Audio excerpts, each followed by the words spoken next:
brought to you by Nova शुद्ध घी। जब जब खाए दिल खुश हो जाए, सदियों का नोवा शुद्ध देसी घी, सपना स्वस्थ भारत का। I love घी। तो आदाब, नमस्कार, गुड इवनिंग, सत श्री अकाल। एक बार फिर आप तमाम लोगों का स्वागत है ग्राम तक की कहानी के इस एपिसोड में। उम्मीद है पूरी फैमिली अच्छी होगी, अपना और अपनों का ख्याल रख रही होगी। आज की कहानी की शुरुआत करूं उससे पहले आपको वही जानकारी दे दूं कि 21 और 22 दूसरा आज दिन है साहित्य आज तक का। साहित्य का ये मंच इंडिया गेट के करीब मेजर ध्यानचंद नेशनल स्टेडियम पर सजा हुआ है और कल संडे आखिरी दिन है साहित्य आज तक का। और कल बल्कि 12 बजे से 1 बजे तक मैं खुद वहाँ रहूँगा और क्राइम तक फैमिली मेम्बर के साथ रहूँगा, एक कहानी भी सुनाऊँगा, फिर आपसे बातें भी करूँगा। तो कल संडे लास्ट डे 12 से 1, फिर ग्रैंड मुशायरा है शाम 7 से 8। तो जो भी आसपास करीब हो आप आइए, वहाँ मुलाकात होगी। और बाकी भी बहुत सारे शायर, कवि, गुलकार, संगीतकार, लेखक, writer, musician, artist, actor, actress सभी वहाँ मौजूद हैं। तो मौका मिले तो आइए। अब आते हैं आज की कहानी के ऊपर। 2003 में एक फिल्म आई थी, वो फिल्म भी मेरी पसंदीदा फिल्मों में से एक है, मुन्ना भाई MBBS। राजकुमार हिरानी की ये फिल्म थी, उन्होंने इसकी डायरेक्शन की थी। और इस फिल्म ने संजय दत्त का एक पूरा जो एक इमेज है संजय दत्त की, वो बदल कर रख दी थी। अपने ज़माने की ये सुपरहिट फिल्म आज भी जब किसी OTT प्लेटफॉर्म पर आती है तो बस देखने का मन करता है। इस फिल्म का हर कैरेक्टर, हर किरदार अपने आप में एक तरह से अमर हो गया था। जैसे हम शोले की बात करते हैं, इसी फिल्म मुन्ना भाई MBBS में एक किरदार था जिसका नाम था फिल्म में करण। अगर आपको याद होगा, जब संजय दत्त किसी तरह से तिकड़मबाजी करके मेडिकल कॉलेज में एडमिशन ले लेते हैं और वहाँ बोमन ईरानी से उनकी मुलाकात होती है, वो उस कॉलेज के प्रिंसिपल, और उन्हें परेशान करने के लिए ही गए थे।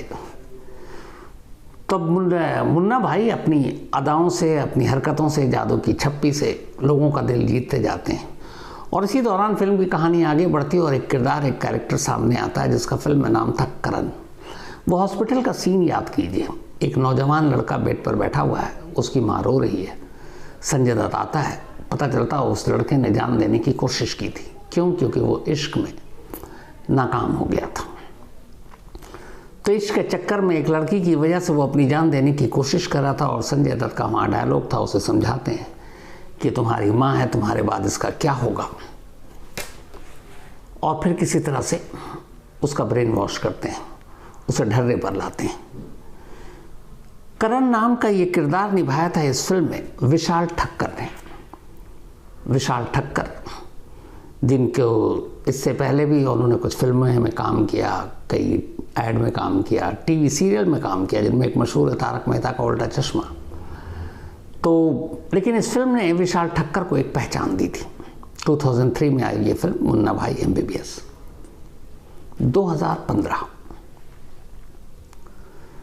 2015 से ये विशाल ठक्कर यानी करण गायब है। 10 साल हो गए, आज तक विशाल ठक्कर का पता नहीं चला। उसके माँ बाप आज भी इंतज़ार कर रहे हैं कि उनका बेटा शायद लौट आए। एक किसी ज्योतिषी को भी दिखाया उन्होंने यही बताया कि तुम्हारा बेटा जिंदा है। लेकिन जिंदा है तो 10 साल तक अपने माँ बाप के पास क्यों नहीं लौटा? माँ बाप की खबर क्यों नहीं ली? इधर माँ बाप की आज भी दरवाजे पर निगाहें हैं कि कब दस्तक हो और उनका बेटा उनके सामने हो। लेकिन अभी तक विशाल ठक्कर का कोई सुराग नहीं मिला। वो कहाँ गायब हो गया? उसके सामने एक पूरा फिल्मी करियर पड़ा हुआ था। मुन्ना भाई के बाद बहुत सारे उसको ऑफर रोल भी मिल रहे थे, लेकिन फिर वो अचानक न सिर्फ पर्दे से बल्कि अपने तमाम जानने वालों से दूर कहीं गुम हो गया। ज़मीन खा गई, आसमान निकल गया, आज भी पता नहीं। 10 साल के बाद भी विशाल ठक्कर की गुमशुदगी की केस सिर्फ एक केस। मुंबई पुलिस के तमाम ज़हीन दिमाग अफसरों ने भी इस केस पर काम किया। एक कांस्टेबल हैं जिन्होंने 800 से ज़्यादा गुमशुदा लोगों को तलाश किया था, उनकी पहचान है ये मुंबई की, वो भी इस केस पर लगे। लेकिन कोई भी, ये तमाम लोग मिलकर भी विशाल ठक्कर को ढूंढ नहीं पाए। उसी विशाल ठक्कर की ये कहानी है। बात 31 दिसंबर 2015 की है। साल का आखिरी दिन मुंबई जैसा शहर, हर कोई नए साल का जश्न मनाने के लिए पार्टी करता है, इधर उधर जाता है। 31 दिसंबर की शाम विशाल ठक्कर ने भी अपनी माँ और बाप से कहा कि माता पिता से कि आज लास्ट डे, चलते हैं हम लोग मूवी देखने के लिए। उस वक्त एक फिल्म आई हुई थी स्टार वॉर्स। पर विशाल की मम्मी ने कहा कि हम लोग थके हुए हैं, एक काम करो तुम अपने दोस्तों के साथ देखो। विशाल राज़ी हो जाता है, माँ से पैसे लेता है, घर से निकल पड़ता है। जाने के बाद देर रात हो गई, विशाल घर नहीं लौटा। फिर देर रात माँ के मोबाइल पर एक मैसेज आता है कि मैं अपने दोस्तों के साथ हूँ और सुबह आऊँगा। माँ बेफिक्र हो जाती है और सो जाती है। अब सुबह हो गई लेकिन विशाल नहीं घर लौटा। माँ ने फ़ोन किया, विशाल का मोबाइल बंद। अब माँ परेशान एक एक कर तमाम दोस्तों से पूछताछ करती हैं। जब पूछताछ करती हैं तब ये पता चला कि वो अपने दोस्तों के साथ उस रात वही हॉलीवुड की फिल्म स्टार वॉर्स देखने गया था और उसने बाद में फेसबुक पर उस फिल्म को लेकर एक पोस्ट भी डाला था। लेकिन उसके बाद से वो गायब। दोस्तों ने कहा कि वो तो निकल गया, अब कहाँ गया नहीं मालूम। अगले 3-4 दिनों तक माँ और पिता दोनों मिलकर विशाल को इधर उधर ढूंढते हैं, दोस्तों से पूछते हैं, उन्हें लगता है न्यूयॉर्क पे कहीं इधर उधर ना चला गया हो। 5 दिन बीत जाता है। अब 6 जनवरी 2016 की तारीख आ गई। हर तरफ से हार कर माँ बाप ने अब तय किया कि वो पुलिस में कंप्लेंट लिखाएंगे और मुलुंड पुलिस स्टेशन पहुंचते हैं और माँ बाप अपने बेटे की गुमशुदगी की रिपोर्ट लिखाते हैं। पुलिस मामला दर्ज करती है और इसके बाद पुलिस तफ्तीश शुरू करती है।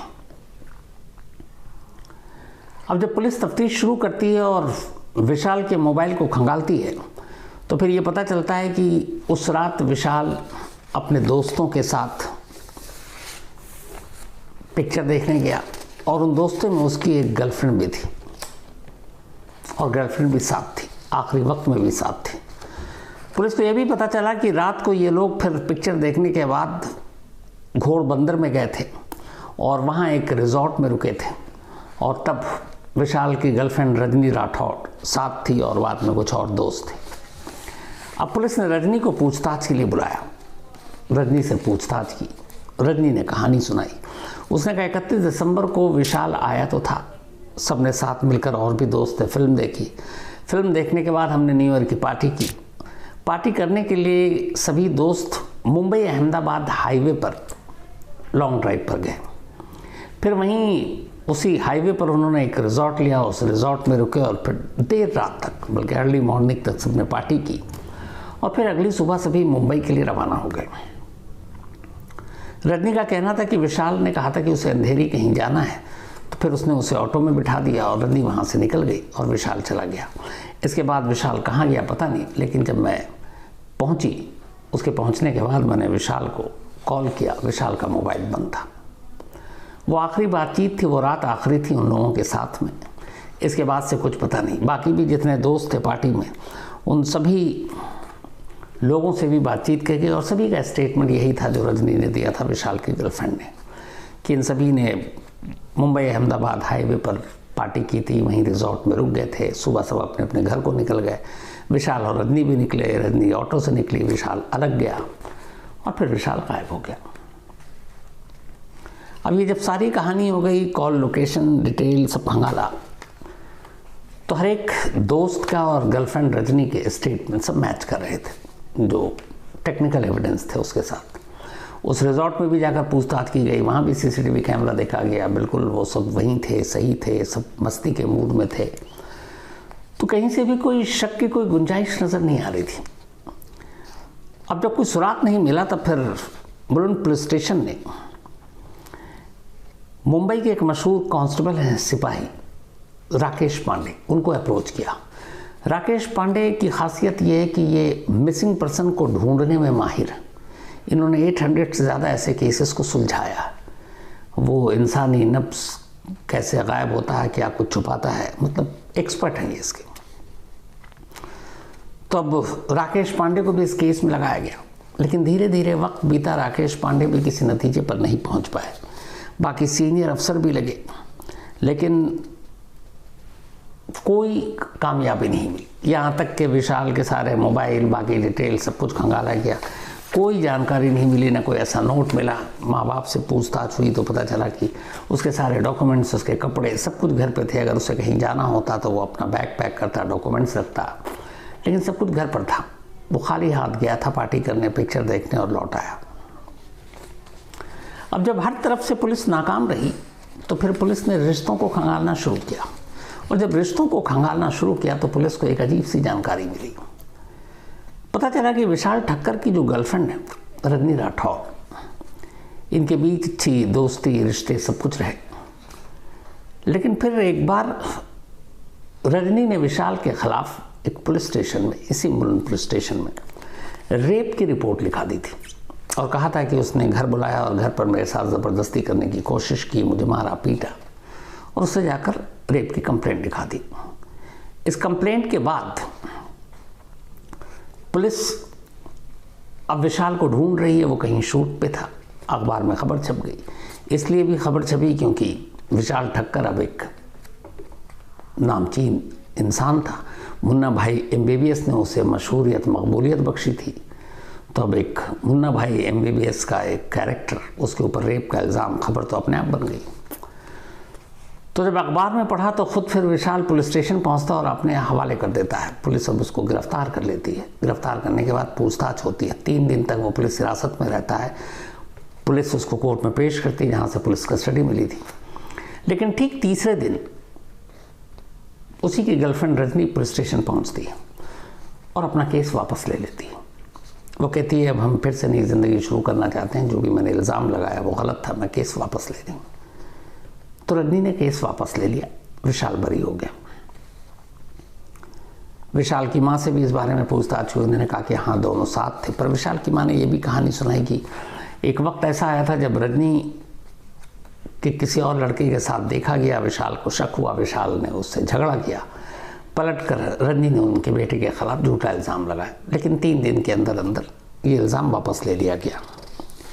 अब पुलिस ने उस पहलू से भी बात की, रजनी से फिर से बातचीत की कि कहीं ऐसा तो नहीं है कि रजनी ने फिर से कोई बदला लिया हो। रेप के चार्ज लगाए। रेप के चार्ज लगने की वजह से फिर ये भी हुआ कि विशाल को बहुत सारी फिल्मों के जो ऑफ़र थे, डायरेक्टर प्रोड्यूसर पीछे हटने लगे कि एक दागी कैरेक्टर को हम अपने फिल्म में क्यों काम दें।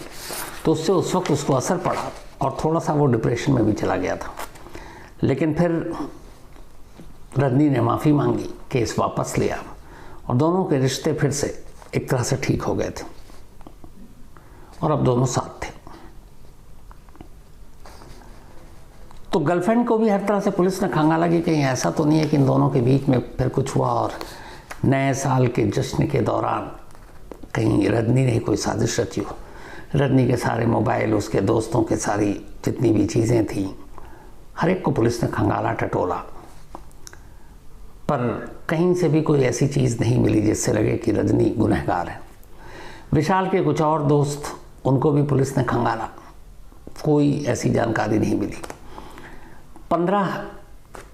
2015 31 दिसंबर की रात जब वो पार्टी करने गया और फिर मुंबई अहमदाबाद हाईवे पर गया, उस पूरे रूट को पुलिस ने खंगाला कि वहाँ पर कोई ऐसा हॉस्पिटल, कोई ऐसी जगह जहाँ कोई एक्सीडेंट हुआ हो।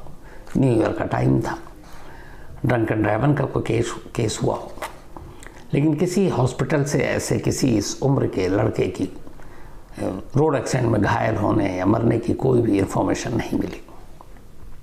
आसपास के जितने थाने थे वहाँ पुलिस ने खंगाला, वहाँ से भी कोई जानकारी नहीं मिली। मतलब जितने सुराग और सबूत पुलिस ढूंढने की कोशिश कर रही थी वो सारे धीरे धीरे नाकाम साबित हो रहे थे। केस चल रहा था, विशाल गायब था, वक्त बीतता जा रहा है पर विशाल का सुराग नहीं मिल रहा है। फिर विशाल की गुमशुदगी के कुछ साल के बाद, अब कई साल हो गए लेकिन वो मिला नहीं, अचानक एक रोज़ खबर आती है कि विशाल की गर्लफ्रेंड रजनी राठौर की मौत हो गई।